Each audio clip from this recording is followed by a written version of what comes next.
बिस्मिल्लाहिर्रहमानिर्रहीम। अस्सलाम वालेकुम student, welcome to this video. इस वीडियो में हम बैरियर यूनिवर्सिटी कराची 2002 का जो है पास पेपर है वो हम डिस्कस करेंगे। नंबर 1 है the branch of biology which deals with the life process and the function of process is known as. तो वो ब्रांच ऑफ बायोलॉजी जिसमें हम लाइफ प्रोसेस के बारे में पढ़ते हैं, फंक्शंस वगैरह को पढ़ते हैं, तो वो जो ब्रांच ऑफ बायोलॉजी वो है फिजियोलॉजी। और पैथोलॉजी में हम क्या पढ़ते हैं, डिजीज़ को पढ़ते हैं। हिस्टोलॉजी में हम टिश्यू और उसके फंक्शंस को पढ़ते हैं। और एवोल्यूशन में हम क्या पढ़ते हैं कि कोई चीज़ कैसे इवॉल्व हुई थी और उसके एंसेस्टर कौन थे, इस स्टडी को हम एवोल्यूशन में पढ़ते हैं। तो इसका जवाब है physiology, option A is the right answer.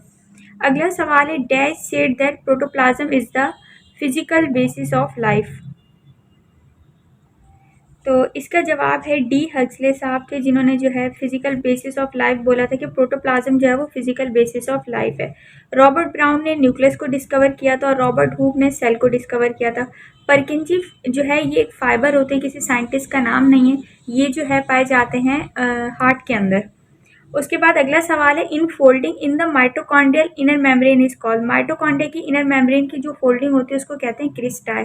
और जो थाइलाकॉइड है वो कहाँ पाई जाती है, क्लोरोप्लास्ट में पाई जाती है। थाइलाकॉइड के पास जो है वो एनर्जी कैप्चर के पिगमेंट होते हैं जो एनर्जी को कैप्चर करते हैं और उसको कन्वर्ट करते हैं किसके अंदर, केमिकल एनर्जी के अंदर, जिससे फोटोसिंथेसिस का प्रोसेस होता है। तो थाइलाकॉइड क्लोरोप्लास्ट के पास है। ग्लाइऑक्सीसोम ये एक ऑर्गेनिल है जो क्या करता है, फैटी एसिड को कन्वर्ट करता है कार्बोहाइड्रेट के अंदर। और ये प्रोसेस कब होता है, ड्यूरिंग जर्मिनेशन। जर्मिनेशन एक ऐसा प्रोसेस है जिसमें जो सीड है वो ग्रो करता है। तो सीड के पास जो है अंदर एक स्टोर होते हैं फैटी एसिड। अब इन फैटी एसिड को कन्वर्ट करना है, कन्वर्जन तब होगी जब सीड जर्मिनेट करना स्टार्ट करता है। यानी कि सीड जब अपने रेस्टिंग पीरियड को ब्रेक करता है तो उसको हम क्या कहते हैं, जर्मिनेशन।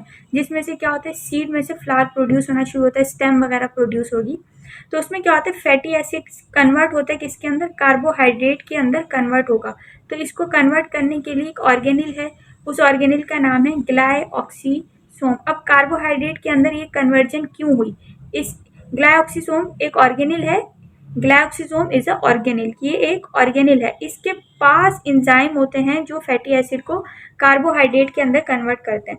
देखो ये जो सीड है ये कहाँ है, ये जो सीड है कहाँ है, जमीन के अंदर। ये सीड है कहाँ है, जमीन के अंदर। अब जमीन के अंदर इसको कार्बोहाइड्रेट कौन देगा, तो यहाँ पर देखो सबसे पहले क्या होता है, स्टेम बनने स्टार्ट होती है, शूट होती है, फिर रूट्स बनती हैं, शूट्स बनती हैं। तो इनको एनर्जी कौन देगा, तो तब जो है सीड एनर्जी देता है। सीड से जो कार्बोहाइड्रेट है वो इन रूट और शूट को जो है एनर्जी दे रहा होता है। लेकिन जब ये प्लांट बन जाता है तो तब उसके बाद क्या होता है, यहाँ पर लीव होते हैं जो ग्लूकोज बनाते हैं और वहाँ से फिर नीचे तक एनर्जी जाती है, कार्बोहाइड्रेट जाता है। लेकिन जब सीड होता है, जब सीड जर्मिनेट कर रहा होता है तो इसके पास फैटी एसिड स्टोर होता है और इसके पास एक ऑर्गेनिल भी होते हैं ग्लाइऑक्सीसोम। वो एक्टिव हो जाते हैं और वो फैटी एसिड को कार्बोहाइड्रेट में कन्वर्ट करते हैं। तब सीड जो है अपनी पूरी बॉडी को जो है एनर्जी दे रहा होता है। तो वो किसकी मदद से होता है, ग्लाइऑक्सीसोम की मदद से। अगला है क्रोमैटिन नेटवर्क। क्रोमैटिन नेटवर्क जो है ये पाया जाता है क्रोमोसोम के पास होता है, ठीक है। कहाँ होता है, डीएनए के अंदर होता है। डीएनए के अंदर ये इस तरह से इन्होंने कहा क्रोमैटिन नेटवर्क है, इस तरह से एक दूसरे के अंदर कॉइल हुआ होता है, इसको हम कहते हैं क्रोमैटिन नेटवर्क। असल में क्रोमोसोम की बात कर रहे हैं। तो क्रिस्टाई कहाँ होता है, माइटोकॉन्ड्रिया में होता है, तो इसका राइट ऑप्शन है ए क्रिस्टाई। थाइलाकॉइड होता है क्लोरोप्लास्ट में। ग्लाइऑक्सीसोम होता है एक ऑर्गेनिल है जो कहाँ पाया जाता है, सीड के अंदर होता है। और ये क्या करता है, फैटी एसिड की कन्वर्जन कराता है कार्बोहाइड्रेट के अंदर, ताकि सीड को जो है वो नॉरिशमेंट और एनर्जी मिलती रहे। और क्रोमैटिन नेटवर्क किसके पास है, क्रोमोसोम के पास। अगला सवाल है the bond present between carbohydrate units. Carbohydrate किसको कहते हैं, शुगर को, ठीक है। ग्लूकोज को कहते हैं, सैक्रम को कहते हैं। तो इन्होंने कहा कार्बोहाइड्रेट यानी कि जो ग्लूकोज का मॉलिक्यूल है जब वो आपस में बाइंड करता है, ये ग्लूकोज का मॉलिक्यूल है, इसकी बॉन्डिंग दूसरे ग्लूकोज के मॉलिक्यूल के साथ हुई, इसकी बॉन्डिंग तीसरे ग्लूकोज के मॉलिक्यूल के साथ हुई। तो ये दो ग्लूकोज के मॉलिक्यूल आपस में मिलते हैं तो डाइसैकेराइड कहलाते हैं, तीन मिलते हैं तो ट्राइसैकेराइड, और एक होता है तो मोनोसैकेराइड। जब ये आपस में मिलते हैं तो इनके बीच में एक बॉन्ड होता है और इस बॉन्ड को इन्होंने बोला क्या कहते हैं, तो इस बॉन्ड को कहते हैं ग्लाइकोसाइडिक बॉन्ड। राइट ऑप्शन है यहाँ पर सी। पेप्टाइड बॉन्ड जो है वो अमाइनो एसिड के बीच में प्रेजेंट होता है। जब अमाइनो एसिड आपस में जुड़ते हैं तो क्या बनता है, प्रोटीन। अमाइनो एसिड आपस में जुड़ेंगे तो क्या बन जाता है, प्रोटीन। अब इनके बीच में जो बॉन्ड है ना, ये बॉन्ड क्या कहलाता है, पेप्टाइड बॉन्ड। अब कोवेलेंट बॉन्ड कहाँ प्रेजेंट होता है, कार्बन और हाइड्रोजन के बीच में जो बॉन्ड होता है वो कौन सा बॉन्ड होता है, कोवेलेंट बॉन्ड होता है। इलेक्ट्रोस्टैटिक बॉन्ड, इलेक्ट्रो मतलब इलेक्ट्रॉन स्टैटिक का मतलब चार्ज रेस्ट में, तो उनके बीच में जो बॉन्ड पाया जाता है, जैसे आयनिक बॉन्ड को इलेक्ट्रोस्टैटिक बॉन्ड कहते हैं, Na पर प्लस होता है और Cl पर माइनस होता है, तो इनके बीच में बॉन्डिंग हुई है, इसको कहते हैं इलेक्ट्रोस्टैटिक बॉन्ड। तो ये केमिस्ट्री और फिजिक्स का पार्ट है, बायोलॉजी का नहीं है। यह सवाल है, dash discover the microscopic creature under microscope in the red blood cell of the malarial patient. तो वो कौन से साइंटिस्ट हैं जिन्होंने एक माइक्रोस्कोपिक क्रिएचर को डिस्कवर किया था under microscope? Red blood cell के अंदर क्या मिला था? प्लाज्मोडियम मिला था, तो उसको माइक्रोस्कोप के अंदर रखकर डिस्कवर किसने किया था? तो साइंटिस्ट का नाम है लेवरेन। राइट ऑप्शन है इसका बी। इन्होंने बताया था कि माइक्रोस्कोप के अंदर हम रेड ब्लड सेल को देख रहे हैं और उसके अंदर जो है प्लाज्मोडियम प्रेजेंट है, जो कि एक हेल्दी पर्सन के अंदर नहीं होता, सिर्फ मलेरिया के पेशेंट के अंदर होता है। तो इस वजह से थ्योरी आई थी कि malaria is caused by Plasmodium. और प्लाज्मोडियम कहाँ से आता है मलेरिया के पेशेंट के अंदर? एक मॉस्किटो है, एनोफिलिस मॉस्किटो, उसके काटने से आता है। अगला सवाल है, the non living part of protoplasm. पहले देख लेते हैं प्रोटोप्लाज्म क्या है। अच्छा भाई, पहले देख लेते हैं सेल का स्ट्रक्चर है। सेल के स्ट्रक्चर में बाहर सेल मेम्ब्रेन होती है, फिर यहाँ पर एक लिक्विड आ जाता है जिसको कहते हैं साइटोप्लाज्म। साइटो का मतलब है सेल और प्लाज्म का मतलब है लिक्विड। द लिक्विड और या fluid, a fluid which is present in cell is called cytoplasm. उसके बाद आ जाती है न्यूक्लियर मेम्ब्रेन, फिर यहाँ पर अंदर आ जाता है न्यूक्लियस। न्यूक्लियर मेम्ब्रेन के अंदर क्या होता है भाई? एक लिक्विड होता है, फ्लूइड होता है, जिसको हम कहते हैं न्यूक्लियोप्लाज्म। प्लाज्म का मतलब है फ्लूइड, न्यूक्लियस का मतलब है न्यूक्लियो का मतलब है न्यूक्लियस। अ लिक्विड और अ fluid which is present inside the nucleus is called nucleoplasm. तो साइटोप्लाज्म है और एक न्यूक्लियोप्लाज्म। हमने प्रोटोप्लाज्म तो पढ़ा नहीं, अब ये प्रोटोप्लाज्म क्या है? तो साइटोप्लाज्म और न्यूक्लियोप्लाज्म, इन दोनों को मिलाकर प्रोटोप्लाज्म कहा जाता है। ठीक है, इन दोनों को मिलाकर क्या कहा जाता है? प्रोटोप्लाज्म। साइटोप्लाज्म के अंदर ऑर्गेनेल होते हैं, ठीक है, और न्यूक्लियोप्लाज्म के अंदर क्या पाए जाते हैं? न्यूक्लियोलस होता है और न्यूक्लियस वगैरह होता है। ये जो सेल मेम्ब्रेन है और ये न्यूक्लियर मेम्ब्रेन है, कैसी होती है? Selectively permeable. इनके ऊपर यहाँ पर क्या होते हैं? पोर्स होते हैं। तो न्यूक्लियर मेम्ब्रेन के ऊपर भी पोर्स होते हैं, जिसको हम क्या कहते हैं? न्यूक्लियोपोर। तो जितनी भी बायोलॉजी के अंदर हम मेम्ब्रेन पढ़ेंगे, उन सब के अंदर क्या होते हैं? पोर्स होते हैं। वो पार्शियली परमिएबल होते हैं, सेमी परमिएबल होते हैं, चीज़ों को अंदर से बाहर और बाहर से अंदर जाने में मदद करती हैं, चीज़ों को परमिएबल करती हैं, अलाउ करती हैं, ताकि वो वहाँ से पास हो सके। इसी तरह वैक्यूल के ऊपर भी कवरिंग होती है टोनोप्लास्ट की, वो भी परमिएबल होती है, उसके ऊपर भी पोर्स होते हैं। तो यहाँ पर सवाल देखते हैं। सवाल है, the non living part of protoplasm. जो प्रोटोप्लाज्म का नॉन लिविंग पार्ट है वो बताना है। तो पहला ऑप्शन है गोल्गी बॉडी। गोल्गी बॉडी एक ऑर्गेनेल है, ये लिविंग पार्ट है, बहुत सारे काम करती है, पैकेजिंग और ट्रांसपोर्ट का काम करती है। उसके बाद है ऑर्गेनेल्स। ऑर्गेनेल्स तो सारे लिविंग है। एंडोप्लाज्मिक रेटिकुलम भी लिविंग है, इसकी स्मूथ होती है और रफ होती है। स्मूथ वाली लिपिड बनाती है, रफ वाली क्या बनाती है? राइबोसोम, और राइबोसोम से क्या बनता है? प्रोटीन। उसके बाद एक ऑप्शन है इंक्लूजन, ये नॉन लिविंग है। ये नॉन लिविंग पार्ट है प्रोटोप्लाज्म का। ये क्या होता है? लिपिड के जो ड्रॉप्स होते हैं या फैट के जो ड्रॉप्स होते हैं, तो उनकी सूरत में पाए जाते हैं, ड्रॉपलेट्स की फॉर्म में होता है। तो ये ड्रॉपलेट्स की फॉर्म में होते हैं इस तरह से। ये क्या करते हैं? लिपिड को स्टोर करके रखता है और ग्लूकोज को भी स्टोर करके रखता है। अब ये लिपिड को स्टोर करके रखते हैं, तो अगर हम देखें ह्यूमंस के अंदर ये कहाँ पाया जाएगा? लिवर के अंदर। हिपैटोसाइट सेल्स होते हैं, वहाँ पर जो है अंदर कुछ पोर्शन होता है इंक्लूजन का, नॉन लिविंग पार्ट का, जहाँ पर वो लिपिड को स्टोर करके रखता है। तो इसका राइट ऑप्शन है बी, इंक्लूजन। तो इंक्लूजन ज़्यादातर बैक्टीरिया के सेल में भी पाया जाता है। और इंक्लूजन क्या होता है? लिपिड के ड्रॉप्स होते हैं या फैट के ड्रॉप्स होते हैं। अगला सवाल है, the movement of cytoplasm is called. Cytoplasm की मूवमेंट को कहते हैं साइक्लोसिस। एक्सोसाइटोसिस का मतलब है, साइटोसिस का मतलब है सेल, एक्सो का मतलब है कोई चीज़ बाहर जा रही है। तो सेल से कोई चीज़ बाहर जा रही है, उसको हम कहते हैं एक्सोसाइटोसिस। एंडो मतलब अंदर, सेल के अंदर कोई चीज़ आ रही है तो हम कहते हैं एंडोसाइटोसिस। पिनोसाइटोसिस का मतलब है, साइटोसिस का मतलब है सेल, पिनो का मतलब है कोई लिक्विड चीज़ है जो सेल के अंदर आ रही है, तो हम उसको कहते हैं पिनोसाइटोसिस। इसी तरह एक और भी होती है जिसको कहते हैं फैगोसाइटोसिस। फैगोसाइटोसिस का मतलब है कोई सॉलिड पार्टिकल सेल के अंदर आ रहा है। तो एंडोसाइटोसिस की दो टाइप होती है, एक फैगोसाइटोसिस होती है और एक पिनोसाइटोसिस होती है। और एक्सोसाइटोसिस कोई भी वेस्ट मटेरियल बॉडी से बाहर निकालते हैं तो उसको हम कहते हैं एक्सोसाइटोसिस। ये सारे प्रोसेस तकरीबन अमीबा के अंदर ही होते हैं। जब अमीबा का फूड अंदर आता है, सॉलिड पार्टिकल अंदर आते हैं अमीबा के अंदर, अमीबा के अंदर कोई सॉलिड पार्टिकल अंदर जाएगा तो फैगोसाइटोसिस, लिक्विड पार्टिकल अंदर जाएगा तो पिनोसाइटोसिस, वेस्ट मटेरियल बाहर जाएगा तो एक्सोसाइटोसिस। यहाँ पर मूवमेंट ऑफ साइटोप्लाज्म की बात की थी, तो इसका राइट ऑप्शन है डी, साइक्लोसिस।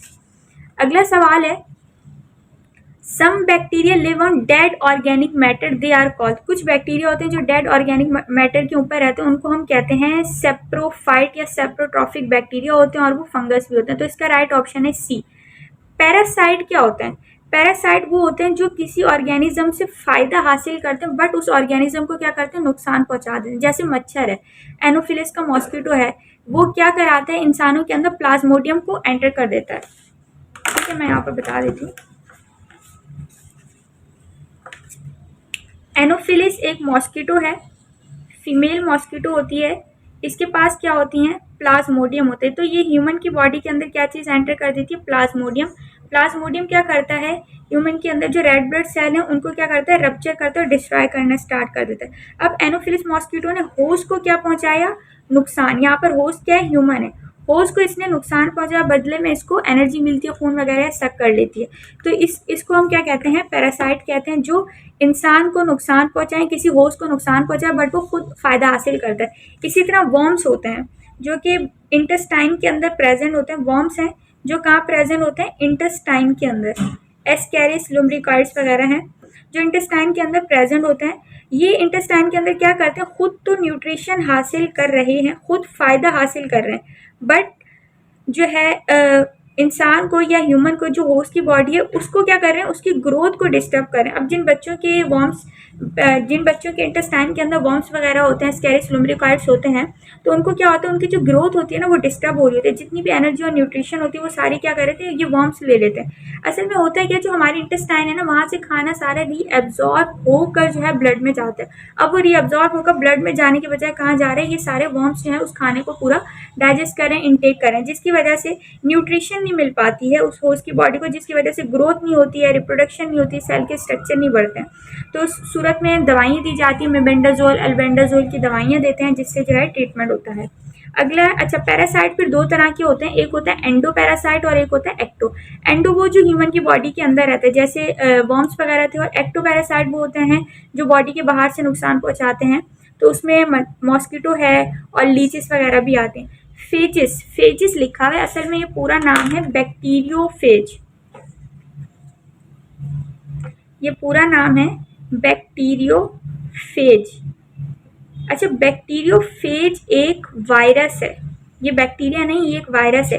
बैक्टीरियो का मतलब है बैक्टीरिया, फेज का मतलब है टू ईट, यानी कि बैक्टीरिया को खाने वाला वायरस। तो बैक्टीरियोफेज एक वायरस है जो बैक्टीरिया को खाता है। इसी तरह एक और है सिम्बियोन्ट। सिम्बियोन्ट में क्या है भाई, ये एक सिम्बियोसिस रिलेशनशिप है, सिम्बियोन्ट, जिसमें दो ऑर्गेनिज्म मिलकर एक साथ रहते हैं। तो इसकी दो टाइप आती है, एक आती है म्यूचुअलिज्म और दूसरी आती है कॉमनजेलिज्म। अच्छा, इन दोनों में ये था कि दो ऑर्गेनिज्म मिलके एक साथ रहते हैं। म्यूचुअलिज्म में दो ऑर्गेनिज्म मिलके एक साथ रहते हैं और दोनों को फायदा हासिल होता है। जैसे इसमें आता है, लाइकेंस की एग्जांपल है, जिसमें एल्गा और फंगस आपस में मिलकर रहते हैं। फंगस क्या करता है, इसको जो है रहने की जगह देता है, जिसके बदले में एल्गा क्या करता है, इसको जो है, एल्गा का काम होता है फोटोसिंथेसिस करना, तो एल्गा फूड बनाकर फंगस को देता है और फंगस एल्गा को क्या कर रहे हैं, प्रोवाइड दे रहा है, प्रोटेक्शन दे रहा है, उसको रहने की जगह दे रहा है। तो ये दोनों आपस में मिलकर रह रहे हैं और ये दोनों एक दूसरे को फायदा दे रहे हैं, तो इसको हम कहते हैं म्यूचुअलिज्म। कॉमनजेलिज्म में दो ऑर्गेनिज्म मिलकर एक साथ रहते हैं, लेकिन एक को क्या होता है, बेनिफिट होता है, एक को बेनिफिट होता है और दूसरे को कोई नुकसान नहीं होता, नाइदर, हाँ, कोई जो है दूसरे को नुकसान नहीं होगा, ना ही फायदा होगा ना नुकसान, लेकिन एक को पूरा बेनिफिट हो रहा होता है। टेररिज्म की एग्जांपल जो है आप लोग मुझे जो है कमेंट सेक्शन में बताएगा क्या हो सकती है। ये बहुत आसान है। सिम्बियोसिस में क्या है कि भाई दो ऑर्गेनिज्म, दो स्पीशी मिलकर आपस में एक साथ रहती हैं। जैसे म्यूचुअलिज्म है, म्यूचुअलिज्म में दोनों एक साथ रहेंगे, एल्गा और फंगस मिलकर एक साथ रहते हैं। इस कम्युनिटी को हम लाइकेंस कहते हैं। इसमें क्या होता है, दोनों को फायदा हो रहा है। फंगस इसको प्रोटेक्शन दे रहा है, इंजाइम भी फंगस जो है आगे रिलीज करता है, जिससे क्या होता है, वो जो नीचे जो मट्टी है उसकी क्या होती है, ब्रेक डाउन हो रही होती है, और एल्गा क्या करता है, बदले में फंगस को खाना बनाकर दे रहा होता है। कॉमनजेलिज्म में क्या होता है, दो ऑर्गेनिज्म मिलकर एक साथ रहते हैं, एक को फायदा होता है बट दूसरे को ना फायदा होता है ना नुकसान होता है। यहाँ पर डेड ऑर्गेनिक मटेरियल की बात की गई थी, तो इसमें है सेप्रोफाइट। डेड ऑर्गेनिक मटेरियल जैसे कि कोई जानवर मर गया, कोई पौधा मर गया, या किसी का कोई वेस्ट, किसी एनिमल का कोई वेस्ट मटेरियल, तो उस पर कौन एक्ट करते हैं, डेड ऑर्गेनिक मटेरियल एक्ट करते हैं और उसको डिकम्पोज करते हैं स्मॉलर पार्टिकल में, और उसमें जो नाइट्रोजनस वेस्ट प्रोडक्ट होते हैं उससे गैस को लिबरेट करा देते हैं एनवायरनमेंट के अंदर। अगला सवाल है, sexual reproduction in bacteria is taken by. अच्छा, बैक्टीरिया की सेक्सुअल रिप्रोडक्शन के बारे में पूछा है। तो इसमें जो बाइनरी फिजन है, बाइनरी फिजन यानी कि फिजन का मतलब है स्प्लिट हो जाना, बाइनरी का मतलब है दो चीज़ों में स्प्लिट हो जाना या दो सेल में स्प्लिट हो जाना। इसके पास डीएनए होता है, तो ये क्या करता है, जब इसको डिवाइड होना है ना, तो ये अपनी डीएनए की एक कॉपी बना लेता है। जब उस डीएनए की कॉपी बन जाती है तो ये बैक्टीरिया ऑटोमेटिकली दो में स्प्लिट हो जाता है, तो इसको हम कहते हैं बाइनरी फिजन। इसके पास भी डीएनए होता है और इसके पास भी होता है, तो इसको हम क्या कहते हैं, बाइनरी फिजन। एक और है इसमें कोनिडिया। कोनिडिया में क्या होता है, फिलामेंटस बैक्टीरिया होते हैं जो इस तरह से फिलामेंट शेप में होते हैं, और इनके जो स्पोर होते हैं इस तरह से ये स्पोर बनाते हैं जो कि रॉड और चेन लाइक फॉर्म में होते हैं, और इससे जो है इनकी ग्रोथ होना स्टार्ट होती है इन स्पोर की मदद से। और जू स्पोर में क्या होता है, ये जू स्पोर तो ऐसा ही होता है, ठीक है, ये स्पोर है। जू का मतलब इसका यहाँ पर एक छोटी सी फ्लैजिला होता है जिससे ये मूव करता हुआ जाता है, जब इसको फेवरेबल कंडीशन मिलती है तो फिर ये बैक्टीरिया के अंदर कन्वर्ट हो जाता है। अब बचे कॉन्जुगेशन। कॉन्जुगेशन में क्या होता है, दो बैक्टीरिया चाहिए होते हैं, तो सेक्सुअल रिप्रोडक्शन में हमेशा दो चीज़ें ही चाहिए, तो दो ऑर्गेनिज्म चाहिए थे, तो यहाँ पर भी ऐसा ही है, एक येरा बैक्टीरिया और एक येरा बैक्टीरिया। इस बैक्टीरिया के पास इसका एक्स्ट्रा सर्कुलर क्रोमोसोमल डीएनए भी है और दूसरा इसके पास प्लाज्मिड भी है, बट इसके पास नहीं है। तो ये क्या करते हैं, ये अपनी आउटवर्ड एक ग्रोथ बनाते हैं जिसको कहते हैं पिलाई, जिसकी मदद से ये दोनों आपस में क्या हो जाते हैं, फ्यूज हो जाते हैं। पिलाई जो है आपस में फ्यूज हो जाएगी, जिसकी वजह से क्या होता है, ये अपनी प्लाज्मिड डीएनए की कॉपी बनाता है और बदले में ये इसको दे देता है। तो ये अपना जेनेटिक मटेरियल सारा जो है यहाँ पर ट्रांसफर कर देता है। उसके बाद क्या होता है, यहाँ पर दो अलग अलग जो है बैक्टीरिया बन जाएंगे, तो इसको कहते हैं सेक्सुअल रिप्रोडक्शन। सेक्सुअल रिप्रोडक्शन में क्या था, दो बैक्टीरिया थे, इन दो बैक्टीरिया ने, एक बैक्टीरिया के पास जेनेटिक मटेरियल नहीं था, दूसरे के पास था, तो इसने अपना जेनेटिक मटेरियल किस तरह ट्रांसफर किया, बाय द हेल्प ऑफ पिलाई। तो इसका राइट ऑप्शन है कॉन्जुगेशन। इस स्टेप को कहते हैं हम कॉन्जुगेशन।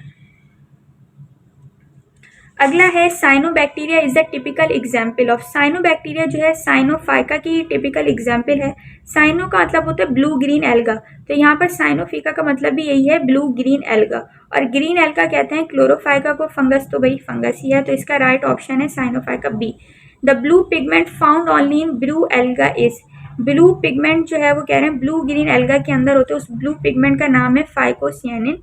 क्लोरोफिल जो है क्लोरोप्लास्ट के अंदर पाया जाता है। क्लोरोफिल क्या करता है, लाइट एनर्जी को कैप्चर करता है और उसको कन्वर्ट कर देता है केमिकल एनर्जी के अंदर, जिसके नतीजे में ग्लूकोज बनता है और एटीपी बनता है। ज़ैंथोफिल एक येलो पिगमेंट है जो लीव्स के अंदर होता है।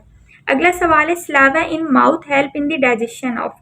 तो स्लावा जो हमारे मुंह के अंदर होता है किसकी डाइजेशन कराता है, तो हमारे मुंह के अंदर ना एक एंजाइम पाया जाता है जिसको हम कहते हैं स्लाइवरी अमाइलेस। हमारे स्लावा के अंदर एक एंजाइम होता है स्लाइवरी अमाइलेस, और इसी एंजाइम को पिटियालिन भी कहते हैं।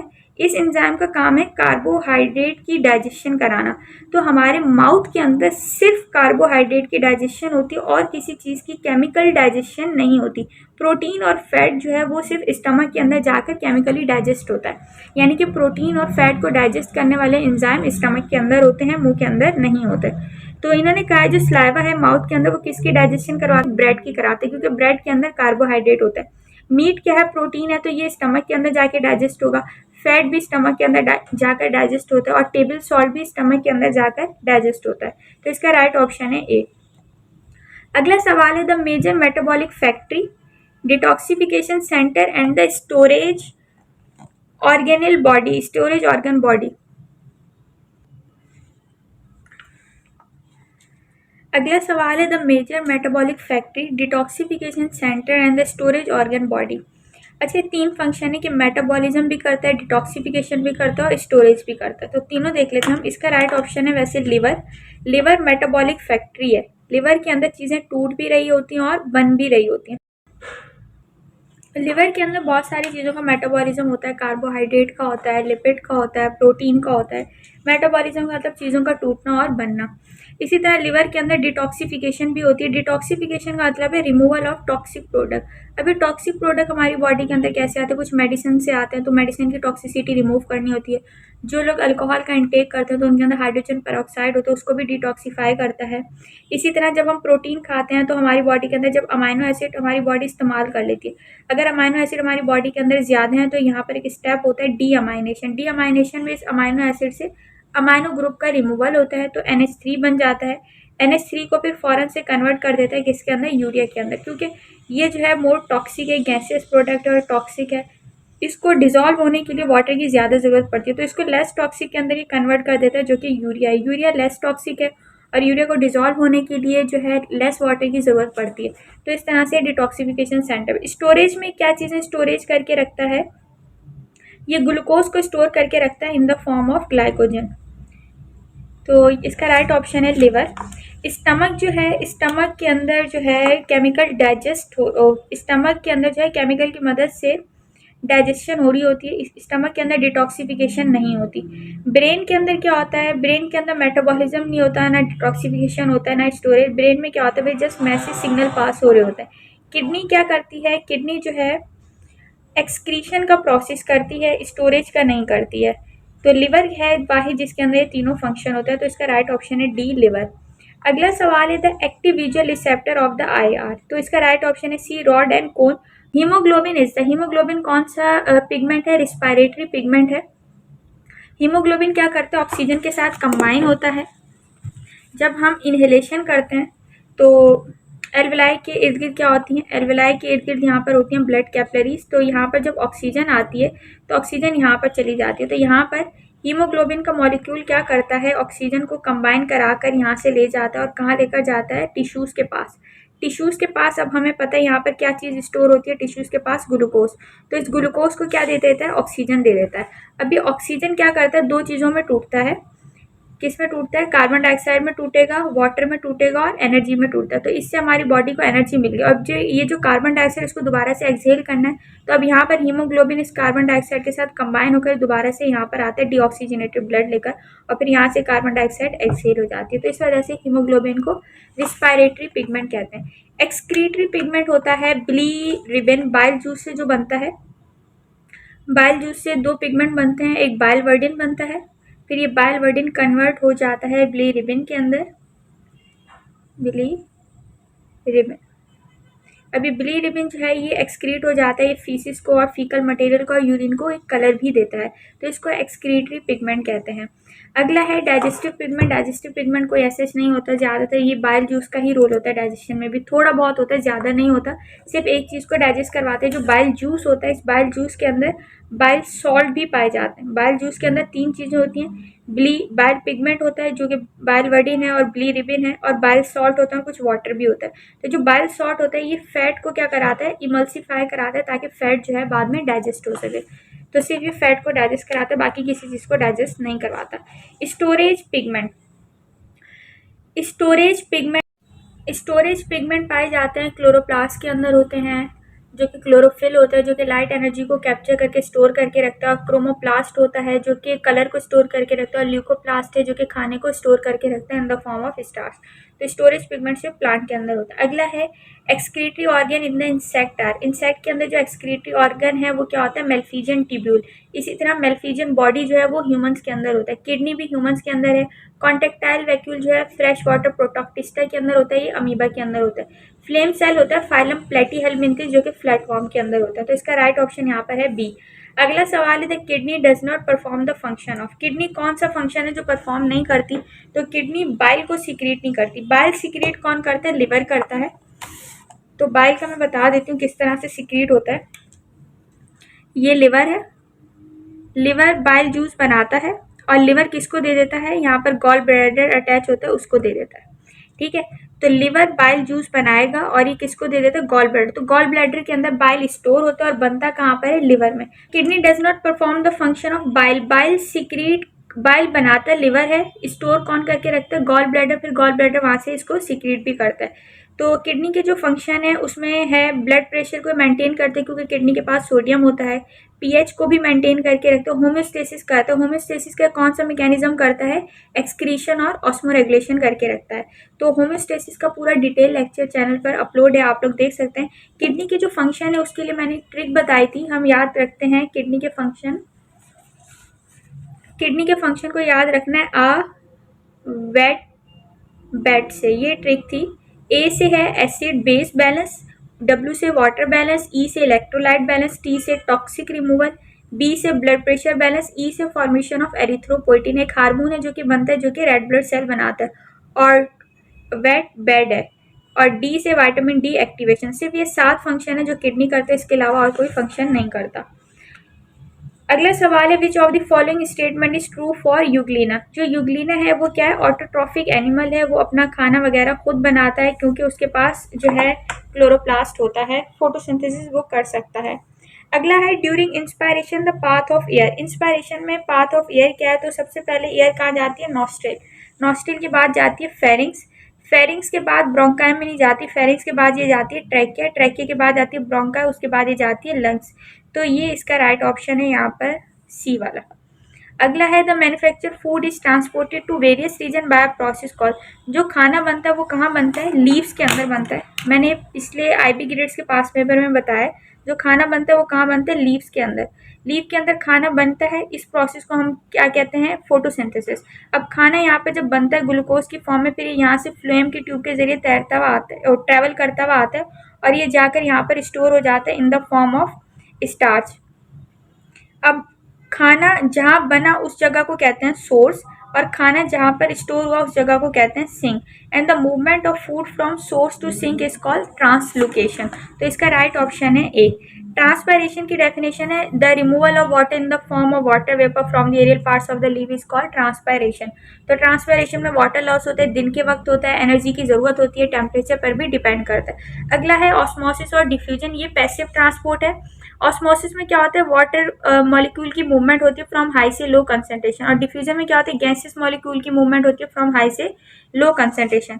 अगला सवाल है the protoplasm is shrink in the solution of. तो इन्होंने कहा कि एक सेल है वो श्रिंक हो गया, तो किस सॉल्यूशन के अंदर होगा, तो वो होगा हाइपरटोनिक सॉल्यूशन के अंदर। इसका भी डिटेल लेक्चर चैनल पर अपलोड है, हाइपरटोनिक सॉल्यूशन के बारे में, ऑस्मो रेगुलेशन का है, तो वो आप लोग चैनल पर विजिट करके देख सकते हैं। बट मैं यहाँ पर बता देती हूँ, इन्होंने कहा कि एक जार है जैसे, इसके अंदर एक सेल रखा इन्होंने, ठीक है, वो टर्जिड था बट वो क्या हो गया, श्रिंक हो गया। अब इन्होंने कहा ऐसा कौन सा सॉल्यूशन बाहर था जिसकी वजह से श्रिंक हुआ, तो बाहर का सॉल्यूशन होगा हाइपरटोनिक, और इस सेल का सॉल्यूशन कैसा होगा, हाइपोटोनिक। हाइपो का मतलब इसके पास पानी ज्यादा है और सॉल्ट कम है, हाइपर का मतलब सॉल्ट ज्यादा है और पानी कम है। पानी हमेशा कहाँ से कहाँ मूव करता है, हाइपो से हाइपर, यानी कि ज्यादा से कम की तरफ पानी मूव करता है। तो जब हमने इस सेल को इस सॉल्यूशन के अंदर रखा जो कि कैसा था, हाइपरटोनिक था, तो इसकी वजह से क्या हुआ, इस सेल से सारा पानी लॉस हो गया और ये जो सेल था वो श्रिंक हो गया। तो सेल श्रिंक तब हुआ जब इसके अंदर से वाटर लॉस हुआ। अब वाटर लॉस तब हुआ जब बाहर का इन्वायरमेंट का जो इन्वायरमेंट था वो कैसा था, हाइपरटोनिक था। तो इसका राइट ऑप्शन है डी। इसी तरह अगर एक सेल है, ठीक है, उसको मैं अगर रखती हूँ यहाँ पर हाइपोटोनिक में, तो ये सेल क्या हो जाएगा, ये सेल हाइपर होगा, जिसके नतीजे में सेल क्या हो जाएगा, इंक्रीज हो जाएगा, बहुत ज्यादा टर्जिड हो जाएगा। यानी कि वाटर कहाँ से मूव करता है, हमेशा हाइपो से हाइपर की तरफ, तो सेल के अंदर वाटर मूव करेगा। लेकिन यहाँ पर क्या है, सेल ने वाटर को लॉस किया तो इसके अंदर प्लाज्मोलाइसिस हो गई, श्रिंकेज हो गई है। तो राइट ऑप्शन है यहाँ पर डी।